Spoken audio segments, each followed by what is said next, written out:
Chapter 4.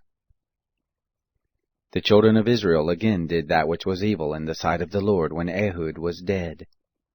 The Lord sold them into the hand of Jabin, king of Canaan, who reigned in Hazor, the captain of whose host was Sisera, who lived in Harosheth of the Gentiles.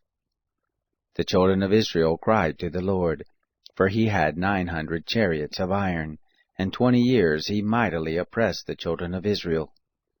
Now Deborah, a prophetess, the wife of Lapidoth, she judged Israel at that time.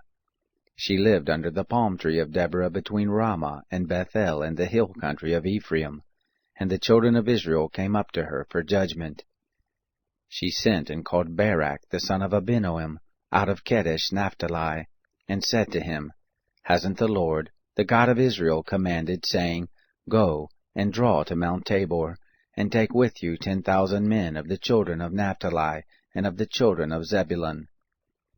I will draw to you, to the river Kishon, Sisera, the captain of Jabin's army, with his chariots and with his multitude, and I will deliver him into your hand. Barak said to her, If you will go with me, then I will go, but if you will not go with me, I will not go. She said, I will surely go with you. Notwithstanding, the journey that you take shall not be for your honor, for the Lord will sell Sisera into the hand of a woman. Deborah arose, and went with Barak to Kedesh. Barak called Zebulun and Naphtali together to Kedesh, and there went up 10,000 men at his feet, and Deborah went up with him. Now Heber the Kenite had separated himself from the Kenites, even from the children of Hobab, the brother-in-law of Moses, and had pitched his tent as far as the oak in Zanaim, which is by Kadesh. They told Sisera that Barak the son of Abinoam was gone up to Mount Tabor. Sisera gathered together all his chariots, even 900 chariots of iron, and all the people who were with him, from Harosheth of the Gentiles to the river Kishon. Deborah said to Barak, Rise up, for this is the day in which the Lord has delivered Sisera into your hand. Hasn't the Lord gone out before you? So Barak went down from Mount Tabor, and 10,000 men after him.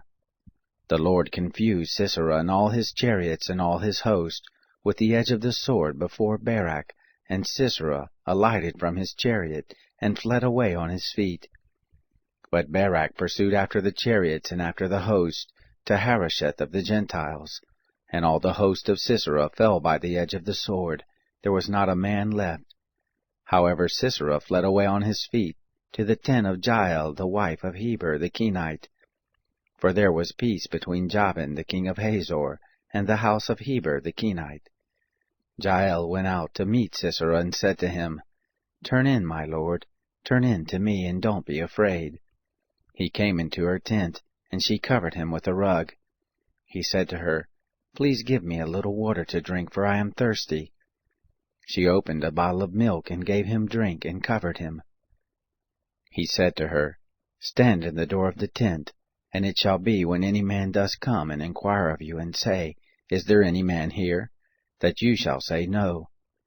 Then Jael, Heber's wife, took a tent pin, and took a hammer in her hand, and went softly to him, and struck the pin into his temples, and it pierced through into the ground, for he was in a deep sleep. So he swooned and died.